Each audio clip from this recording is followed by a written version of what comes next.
جو لکھتا ہوں میں نعتِ شافعِ محشر کیے یاور۔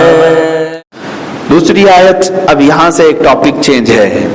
اللہ تعالیٰ نے یہاں فرمایا اس سے بہتر دین کس کا جو اسلام لے آیا، جو اسلام میں آیا، اس سے بہتر دین کس کا ہے دنیا میں؟ اب یہاں سے سمجھ لیجیے، اللہ جس کو سب سے بہتر دین فرما رہا ہے تو یقیناً وہ دنیا کا سب سے بہترین مذہب ہے۔ وہ کس کے متعلق فرمایا؟ اسلام کے متعلق۔ اور دوسری جگہ رب تعالیٰ فرماتا ہے رضیت لکم الاسلام دینا، میں تمہیں اسلام دے کر راضی ہو گیا۔ تو اللہ جس دین سے راضی ہے وہ اسلام ہے۔ فخر کرو اے سنی مسلمانوں، اس پر اللہ نے تمہیں چلایا ہے، جو اللہ کا سب سے پسندیدہ دین، اور اللہ نے جس کو سب سے بہترین دین کہا۔ میرے عزیزو، یہ صرف ہمارے آپس کی بات نہیں، میں چیلنج کرتا ہوں، آج آئے کوئی ڈیبیٹ کرنے کے لیے کسی بھی دنیا کے کسی بھی ریلیجن یا مذہب کو کمپیئر کرنا چاہتا ہے، الحمدللہ میں نے کمپیریٹیو اسٹڈی کیا ہے تقریباً 14 مذاہب پر دنیا کے، اس میں بہت سارے آئے، وہ بتائے مجھے اس سے بہتر انسانوں کے لیے وکلپ سولوشن میرے سامنے لا کر کے دکھا ہے۔ انشاءاللہ العزیز بچے کے پیدا ہونے سے اس کے قبر میں جانے تک ہر شوشے کے متعلق میں ایک ادنا طالب علم ہونے کی حیثیت سے اسلام کے ہر بات میں رکھنے کی کوشش کروں گا۔ اسلام نے کسی بھی گوشے کو تشنا نہیں چھوڑا، کسی بھی گوشے کو خالی نہیں چھوڑا۔ تم لاؤ کوئی بھی مسئلہ، زندگی میں نئے مسائل بھی پیدا ہوتے ہیں، اسلام فلیکسیبل ہے، اس کے پاس ہر چیز کا حل ہے۔ دیگر مذاہب کو بھی میں نے پڑھا ہے، کسی میں عورتوں کے حقوق نہیں پائے جاتے، کسی میں معاشی حقوق نہیں ملتے، کسی میں جرائم کی سزا نہیں ہے، کسی میں بچوں کے حقوق کیا یہ نہیں ہے، کہیں نہ کہیں چوک ہے۔ وہ اس لیے کہ انسانوں کے بنائے ہوئے قوانین یہ روز اس کو نئے اپڈیٹ ہونے کی ضرورت ہے، اور اللہ کا بنایا ہوا قانون ایسا ہے جو قیامت تک کے لیے اپ ٹو ڈیٹ ہے، اس میں اپڈیٹ نہیں ہونا ہے، یہ قیامت تک آنے والے ہر انسان کے لیے سفیشینٹ ہے۔ اب یہاں سے جو میں بات عرض کرنے جا رہا ہوں وہ یہ ہے کہ اس دور میں ابھی فی الحال ایک نیا فتنہ جنم لیا ہے، الحاد کا۔ الحاد یہ عربی لفظ ہے، ملحد کسے کہتے ہیں؟ یہ الحاد اور ملحد یہ سمجھ کر چلیں، نوجوان بچوں کے لیے خصوصی طور پر سب سے بڑا فتنہ ابھی جو پھیل رہا ہے، فرقے تو ہوتے تھے لیکن اب جو فتنہ ہے وہ الحاد۔ الحاد کہتے ہیں ایتھیزم کو، کوئی خدا نہیں، خدا کو ماننا ہی نہیں ہے، معاذ اللہ، جیسے ان کو دہریہ کہا جاتا تھا، عربی میں اس کو ملحد کہتے ہیں، یعنی جو خدا کو ہی نہیں مانتا، کوئی دین نہیں ہے، کوئی دھرم نہیں ہے دنیا میں، کچھ نہیں ہے، ہم آئے ہیں اور جانے والے، بس اتنا ہی ہے ان کا۔ یہ لائف ہے، انجوائے کرو، جس کے پاس پیسہ آیا، جس کے پاس گاڑی بنگلہ ہے، انجوائے کرو، کچھ بھی نہیں ہے۔ تو یہ ایک تیزی سے پھیل رہا ہے فتنہ جو خدا کے وجود کا بھی انکار کر رہا ہے، اس میں مسلمان بھی ہیں، ہندو بھی ہیں، کرسچن بھی ہیں اور یہودی بھی ہیں، دیگر کئی مذاہب کے چھٹے ہوئے لوگ ہیں جو مذہب بیزار ہیں، وہ سب جمع ہو رہے ہیں ایک پلیٹ فارم پر، اور اپنے آپ کو ایتھیسٹ کہتے ہیں، اس کو شاید یہاں پر ناستک کہتے ہیں۔ ہندوستان میں پنڈت لوگ بھی ان سے ناراض ہیں کہ ان کا بھی دھرم چھوڑ کر کے بیٹھے ہوئے ہیں وہ لوگ، ناستک ان کو کہتے ہیں جو کسی بھی دھرم کو نہیں مانتا۔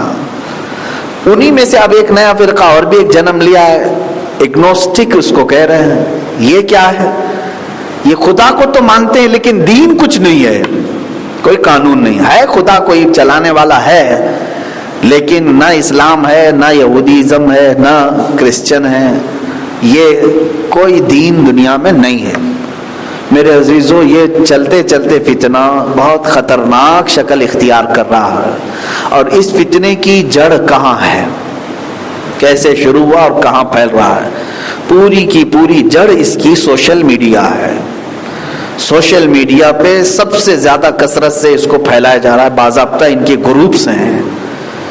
ابھی حیرت ہوئی مجھے آج کی ایک نیوز پڑھ کر کے کہ پاکستان کے پڑوسی ملک میں 10% آبادی ان کی ایتھسٹ ہو چکی ہے۔ 10% کا مطلب ہوا کہ اگر ان کی آبادی 20 کروڑ ہے یا 18 کروڑ ہے تو تقریباً 2 کروڑ لوگ ایتھسٹ ہو چکے ہیں۔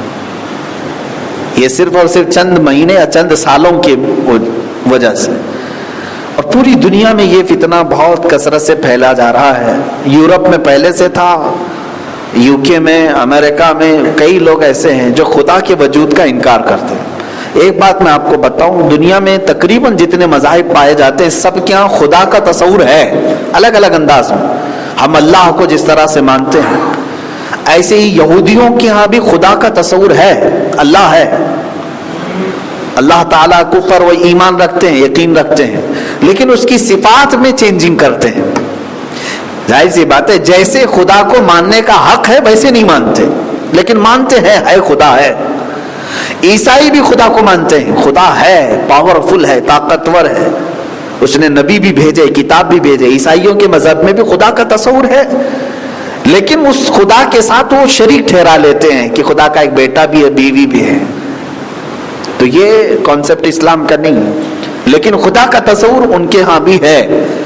ہندوؤں کے ہاں بھی ہے خدا کا تصور، ہندو دین میں، یا ہندو کوئی مذہب نہیں مانتے، اس کو سناتن کہتے ہیں، سناتن دھرم جو پہلے سے ان کا موجود رہا ہے۔ تو سناتن دھرم میں بھی خدا کا تصور موجود ہے، الگ انداز میں ہے، نام الگ ہے اور الگ کیفیت میں مانتے ہیں۔ جو اللہ رب العزت جس طرح سے ہم مانتے ہیں اللہ کو، ہر عیب سے پاک، جسم و جسمانیت سے پاک، مکان و مکانیت سے پاک، اس طرح سے نہیں مانتے، لیکن خدا کا تصور رکھتے ہیں۔ دنیا کے سب مذاہب میں کوئی نہ کوئی خدا کا تصور رکھتے ہیں، اپنا اپنا خدا، ایک خدا ان کے یہاں ہے، ان کے یہاں ہے، فلاں کے یہاں ہے۔ لیکن یہ ڈینجر فرقہ جو ناستک ہے، ملحد ہے یا ایتھسٹ ہے، یہ کسی بھی خدا کو نہیں مانتے، خدا ہے ہی نہیں ان کے ہاں،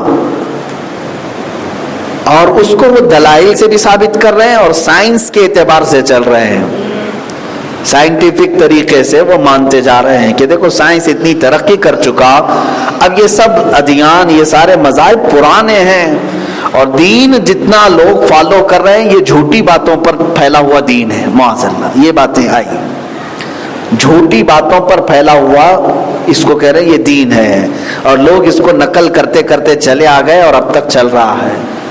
تو اب یہ عقل والے آ گئے جن کو یہ اپنے آپ کو سمجھتے ہیں بڑے 30 مارکہ ہیں، اب ان سے زیادہ عقل کسی کو نہیں ہے، اور یہ سمجھتے ہیں کوئی دین نہیں، کوئی خدا نہیں۔ اب سنیے میرے عزیزو، اس کے متعلق میں انشاءاللہ العزیز پھر تفصیلی گفتگو کروں گا، لیکن آج میں نے یہاں چھیڑ دیا اس بات کو۔ تفسیر میں رب تعالیٰ نے قرآن میں جب یہ اللہ نے فرمایا اس سے بہتر دین کون سا جو اسلام ہے، دین ہے۔ چلو اب تم قرآن کو بھی نہیں مانتے، اب ثابت کرنا ہے تو قرآن کو بھی نہیں مانیں گے نا، حدیث بھی نہیں مانتے ہم، کوئی کتاب نہیں، نہ بائبل کو ماننا ہے، نہ تلمود کو ماننا ہے، نہ اولڈ ٹیسٹمنٹ، نیو ٹیسٹمنٹ، نہ گیتا، نہ یہ رامائن، کچھ نہیں ماننا ہے ان کو۔ یہ سب دھارمک چیزیں ہٹاؤ، ان کا کہنا ہے فری طور پر رہو۔ تو نئے نوجوانوں کو یہ اچھا لگ رہا ہے، کچھ نئے نوجوانوں کو یہ بات اچھی لگ رہی ہے۔ کیوں اچھی لگ رہی ہے؟ کہ آزادی ہے اس کے اندر، فریڈم، بالکل آزاد ہے نوجوان، جو کرنا ہے کر لے۔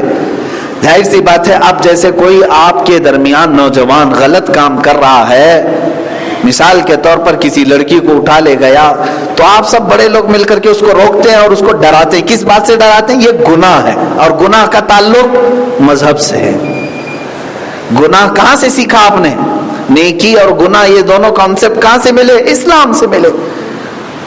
دھارمک باتیں ہیں، اسی سے ڈراتے ہیں، اللہ سے ڈرو، قیامت سے ڈرو، قیامت کا تصور دین میں ہے۔ اب کچھ نوجوانوں کو یہ چاہیے کہ ان کو کھلی چھوٹ ملے، کوئی مذہب کی پابندی نہ آئے، کوئی ہمارے اوپر لیبل نہ آئے کہ ہم یہ ہیں تو ہمارا اتنا ہی میدان ہے، ہم اسی میں رہ سکتے ہیں۔ ان کو آزادی چاہیے۔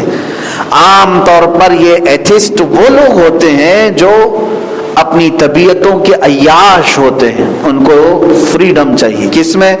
اگر طبیعت چاہے، من چاہے تو شراب بھی پینا چاہے. تم کہاں سے لے کے آ گئے یہ حرام ہے حلال ہے، یہ سب تمہارا ہے. دنیا میں جو چیز اچھی لگے اس کو لے لو. ان کی دلیل ہے، جو چیز اچھی لگے اس کو لینے دو. ایتھیسٹ یہ کہتے ہیں شراب ان کے لیے کوئی پابندی کی بات نہیں ہے، انسان کی آزادی ہے، وہ چاہے تو پیے چاہے تو نہیں ہے. تم کون ہوتے ہو زبردستی روکنے والے؟ لڑکیاں اچھی لگیں، ان کے ساتھ اگر ہم کو رہنا ہے رہ لیں گے، چھوڑنا ہے چھوڑ دیں گے. یہ تم کہاں نکاح کا تصور لے آئے، شادی کا خیال لے کر کے آئے؟ یہ سب بندشیں ہٹا دو. یہ ایتھیسٹ کا آزاد خیال، مذہب کی کوئی پابندی نہیں چاہیے. جو مرد کو کسی لڑکے کو کوئی لڑکی اچھی لگے تو اس کے ساتھ وہ رہ لے گا، مہینہ رہے 2 مہینہ رہے چھوڑ دے. تو یہ سب ایتھیسٹ آپس میں زانی بھی ہیں، اس کے علاوہ شرابی بھی ہیں، بہت سارے مذہب بیزار عیاش. ان کو یہ بھی چاہیے. LGBT کمیونٹی جو آج ورلڈ میں بہت زیادہ پھیل رہی ہے، ان میں بھی اکثر مذہب بیزار، وہ کسی دین سے لوگ نہیں ہیں. وہ لیزبین، گے اور transgender, homosexual, bio sex, یہ تمام وہ چیزیں ہیں جو انسانیت کے لیے آر ہیں، دھبا ہے. مرد سے اپنی خواہش پوری کرنا چاہتا ہے، عورت کے ساتھ اپنے جسمانی تعلقات قائم کرنا چاہتی ہے. کچھ عورتیں مرد بننا چاہتی ہیں جنس تبدیل کر کے، یہ ٹرانسجینڈر ہیں. اور کچھ مرد ایسے ہیں، عام زبان میں آپ ہجرا کہتے ہیں، مخنث کہتے ہیں، لیکن اب ایک فیشن بھی ہے کہ کچھ مرد جو ہے اپنے تمام چیزیں بدل کر کے، ہارمونز تک بدلا کر کے، اپنے جسم میں تبدیلی کروا کر کے عورت بننا چاہتے ہیں. سرجری کر کے کئی مرد عورت بن چکے دیکھنے میں، اور کچھ عورتیں اپنے آپ کو مرد بنا رہی ہیں، یہ ٹرانسجینڈر ہو گئے.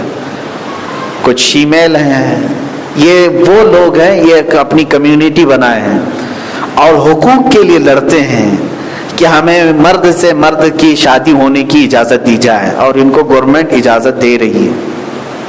کئی کنٹریز ان کو قانونی تحفظ فراہم کیے. یہ سب جا کر کے کہاں ملتا ہے جانتے ہیں آپ؟ ایتھیزم. کیونکہ ان کو ڈرانے والے یا تو مسلمان ڈرائیں گے، نہ کرو ہومو سیکسول بہت بڑا گناہ ہے، اگر تم اس طرح کے حرام کام میں لگو گے اللہ کا عذاب آئے گا. ظاہر سی بات ہے بہت بھیانک سزائیں ہیں ان گناہوں پر، زنا پر، لواطت پر، ہومو سیکسول پر، یہ تمام چیزیں بہت بھیانک عذابات ہیں، سزائیں. یا تو مسلمان ڈرائے گا یا پھر کرسچن بھی ڈرائے گا، کیونکہ اس کے دین میں بھی الاؤڈ نہیں ہے، کرسچنوں میں بھی الاؤڈ نہیں ہے. یا تو پھر یہودی ڈرائے گا، یہودی مذہب میں بھی نہیں ہے، جو ان کا قانون ہے، جو ان کے لا ہیں وہ بھی ڈرائے گا. ہندو ڈرائے گا کیونکہ ان کے یہاں بھی یہ ناپاک چیزیں ہیں. تو جو بھی دھارمک لوگ ہیں وہ یہ کاموں سے ڈرائیں گے. تو ایتھسٹ وہ ہیں جو یہ سب مذہبوں کی دیواریں پھلانگ کر کھلے میدان میں آنا چاہتے ہیں. یہ نوجوان طبقہ آج کثرت سے اس طرف جا رہا ہے، ایتھیزم. بچوں، اے غیور بندو، اے نوجوانوں، اللہ تعالیٰ نے تمہیں بہت بڑا احسان کیا جو اسلام دیا ہے. بہت بڑا احسان ہے. اس امت میں پیدا ہونے کے لیے پچھلے نبی دعا کیا کرتے تھے، اللہ نے تمہیں بن مانگے اس امت میں پیدا کیا. تو اس کو ٹھکرا کر کے اگر تم آزاد ہونا چاہتے ہو، کتنے دن جی لو گے؟ چلو عیاشی کرنا ہے، زنا کرنا ہے، شراب پینا ہے، تمہیں اپنے جسمانی سکون حاصل کرنا ہے. بتاؤ کتنے سال کرو گے؟ کتنے سال کرو گے؟ 20 سال، 25 سال، 30 سال، 40 سال، کتنے سال کرو گے؟ ایک دن تمہاری جوانی ختم ہونی ہے، ایک دن تمہارے اندر کا جنس ختم ہونا ہے، تمہارا بڑھاپا آئے گا، اور پھر ایک دن وہ بھی آئے گا جب تمہارا نرخرا بج رہا ہوگا، آخری سانسیں اٹک رہی ہوں گی. تم اپنے آخرت کے متعلق سوچو. ایتھیزم، جتنے بھی ایتھیزم کو اپنانا چاہتے ہیں، ملحدین، ایتھسٹ، میں انشاءاللہ دلائل سے بھی بات کروں گا، لیکن آج میں ان سے یہ کہتا ہوں تم آزادی چاہتے ہو, کوئی مذہب کی پابندی نہیں چاہیے تمہیں, آزاد رہو, لیکن مجھے بتاؤ تمہارے مرنے کے بعد تم جاؤ گے کہاں؟ اس کے بارے میں تمہارا کیا خیال ہے؟ کہاں جاؤ, کہاں جاؤ گے؟ یہ تو چلو تم آزادی کے لیے سارے دین کی حدیں پھلان کر کے آگے آ گئے, تم کو خدا نہیں چاہیے, رسول نہیں چاہیے, قرآن نہیں چاہیے, کوئی کتاب نہیں چاہیے, تم آ گئے. مجھے یہ بتاؤ تمہاری موت کے بعد تم کہاں جاؤ گے؟ اگر یہ تمہاری ہمیشہ کی جنت ہوتی تو سوچتے, لیکن یہ بھی 20-25 سال کی ہے تمہاری عیاشی, اس کے بعد تو تمہیں زمین کے نیچے آنا ہے, زمین کے نیچے آنا ہی ہے. اب آیتیں پڑھو, اسی پر میں لا کر کے اپنی گفتگو ختم کرتا ہوں. اللہ فرماتا ہے وَلِلَّهِ مَا فِي السَّمَاوَاتِ وَمَا فِي الْأَرْضِ وَكَانَ اللَّهُ بِكُلِّ شَيْءٍ مُحِيطًا. اللہ ہی کا ہے جو کچھ آسمانوں میں ہے, جو کچھ زمین میں ہے, اور ہر چیز پر اللہ ہی کا قابو ہے. تم زمین میں آؤ گے یا پھر اڑ کر کے آسمانوں میں جاؤ. چلو ان دونوں میں سے بچنے کے لیے اگر جسم کو مرنے کے بعد کاٹ کے چیل کووں کو کھلاؤ گے تب بھی مولا فرماتا یہ سب پر اللہ ہی کا قابو ہے. تمہاری ایک روح ہے, تمہاری ایک روح ہے, اس کو درد ہوگا اور وہ عذاب کا شکار بنے گی. اس لیے اے نوجوانوں, بھولے بھٹکے اس طرح سوشل میڈیا پر ایمان نہ لاؤ.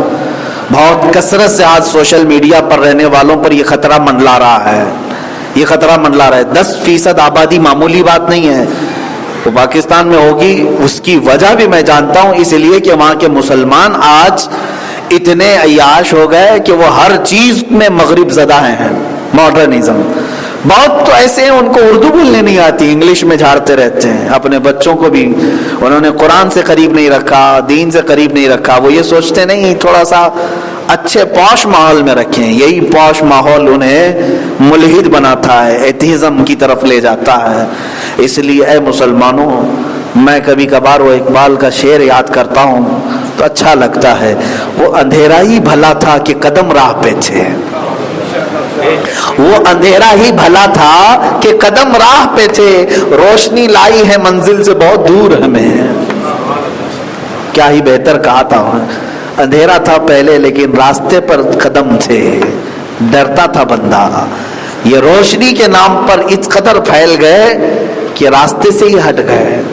Social media, print media, electronic media, science کی ترقی, یہ سب روشنیاں بندوں کو ہٹا رہی ہیں ان کے اپنے راستوں سے. اسی لیے تمہاری کامیابی کس میں ہے؟ تمہاری کامیابی 1400 سال پیچھے جانے میں ہی ہے, جہاں سے تمہیں رسول اللہ کے قدم نظر آئے. ان قدموں کے علاوہ ہماری کوئی زندگی نہیں. اسی لیے میں مسلمانوں سے اب گزارش کروں گا, جو بگڑ چکے اللہ انہیں ہدایت دے, لیکن جو تمہاری گود میں ہیں آج بچے اور جو تمہاری پرورش میں ہیں آج نوجوان, اے مسلمانوں تربیت ان کی آج سے شروع کرو.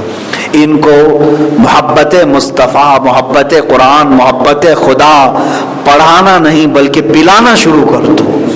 بچوں کو پلانا شروع کر دو اور ان سے زیادہ ان کے ذہن و دماغ میں قرآن کی عظمت بٹھاؤ, قرآن کی عظمت بٹھاؤ. حضور کا نام لیتے ہی ادب سکھاؤ, اتنا ادب سکھاؤ کہ بچہ موت تک جنگل میں بھی رہے اپنے نبی کو چھوڑ کر نہ رہے, اللہ اور قرآن کو چھوڑ کر کے نہ رہے.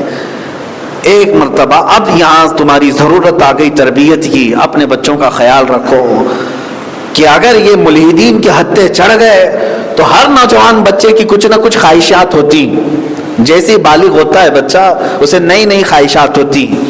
تو ہر نوجوان آزادی چاہتا ہے, اپنے ماں باپ سے بھی نکلنا چاہتا ہے, وہ مذہب سے بھی نکلنا چاہتا ہے, کیونکہ اس کو پابندیاں اچھی نہیں لگتی. دیکھنا 10ویں ہونے کے بعد کالج کی زندگی اور 10ویں کی بہت فرق ہوتا ہے نا, بہت فرق ہو جاتا ہے. اور اس کی وجہ یہی ہے کہ یہاں سن بلوغ کو پہنچا ہے, 16 سال کا ہو گیا, جوانی ابھر رہی ہے. اب اسے نئی چیزیں کوئی بنا روک ٹوک کے چاہیے. ماں باپ نہ روکیں, بڑا بھائی نہ روکے, بہن نہ کوسے, دادی کچھ نہ بولے, دادا کچھ نہ بولے. یہ نوجوان کی خواہش ہوتی ہے, وہ ان سے چڑنے لگتا ہے. کیوں؟ یہ میری خوشیوں کے لیے رکاوٹ بنتے ہیں, میں کچھ بھی کرنے جاتا ہوں یہ روک دیتے ہیں. یہاں سے ایک شیطانی فطرت شروع ہوتی ہے. اور پھر اگر گھر والوں سے ٹینشن میں آ گیا تو مولانا لوگوں سے اسی لیے بھاگتا ہے کہ جاؤں گا تو یہ روکیں گے, جاؤں گا تو مجھے روکیں گے, نشہ نہیں کرنا, شراب نہیں پکڑنا, جوا نہیں کھیلنا, لڑکیوں کے ساتھ فلاں نہیں کرنا, مولانا تو روکیں گے. تو یہاں سے بھی بھاگتا ہے, دین سے بھی بھاگا, ماں باپ سے بھی بھاگا. جہاں اس کی تربیت ہونے والی وہاں سے بھاگتا رہتا ہے. یہ 16 سال کی عمر ڈینجر ہو جاتی ہے.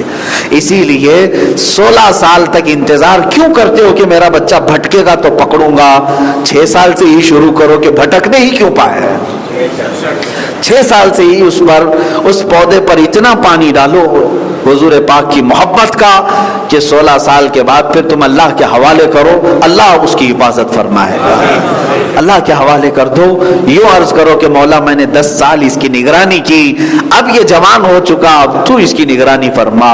یہی کام بابا فرید الدین گنج شکر کی ماں نے کیا تھا.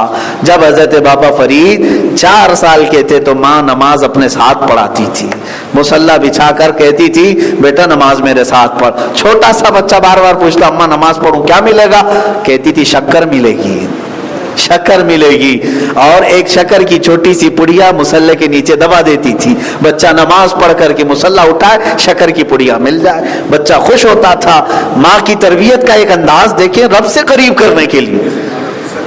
8 سال یا 9 سال کی عمر ہو گئی, شکر تو روز ملتی تھی. ایک دن اپنے دوستوں کے ساتھ جنگل میں تھے, ظہر کا وقت ہوا, دوستوں کو بلایا آؤ چلو نماز پڑھتے ہیں, نماز پڑھنے پہ شکر ملتی ہے, نماز پڑھو شکر ملتی ہے. ظہر کا وقت ہوا, ادھر ماں گھبرا گئی اور اللہ کی بارگاہ میں یہی دعا کی جو میں نے ابھی کہا, اے اللہ اتنے سال تک تو میں نے نگرانی کی, آج میرا بچہ دور ہے, اگر ابھی وہ ظہر کے وقت میں پڑھ لیا نماز اور اگر اس کو شکر نہیں ملی تو مولا وہ بدزن ہو جائے گا, میں جھوٹی پڑ جاؤں گی, اور تیری محبت میں نے جو اس کو پلائی ہے وہ کم نہ ہونے پائے.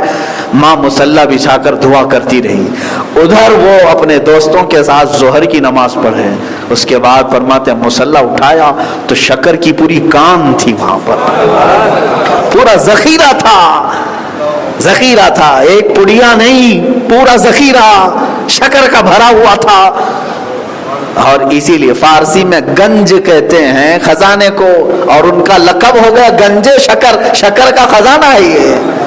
فرید الدین گنجے شکر کہتے ہیں کہ یہ پورے شکر کا خزانہ لے بیٹھے ہیں.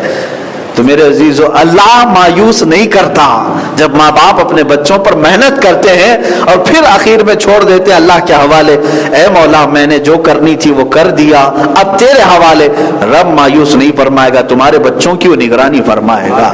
لیکن کچھ لوگ وہ ہیں جو چھوڑے بیٹھے ہیں, 16 سال پہ پھر آتے ہیں پکڑنے کے لیے اور دوڑتے ہیں, ایک تعویذ چاہیے, اس پر پھونک مار دیجیے, بہت بگڑا ہوا ہے, آج تک تم کیا کر رہے تھے؟ تمہارے اوپر سوال ہے, آج تک کیا کر رہے تھے؟ اب جب بگڑا ہے تو تم پکڑنے کے لیے آئے ہو. بچپن سے ان کو محبت خدا, محبت مصطفیٰ, محبت قرآن پلاؤ تاکہ اس بھری آج فتنوں کے دور میں اللہ تمہارے بچوں کی حفاظت فرمائے. اس لیے کہ آج ان کو تبلیغ کے لیے اب وہ ڈر نہیں, جیسے پہلے ہم ڈراتے تھے بیٹا فلاں جماعت آئے گی تو سامنے جانا نہیں, ڈرا کر کے رکھتے تھے.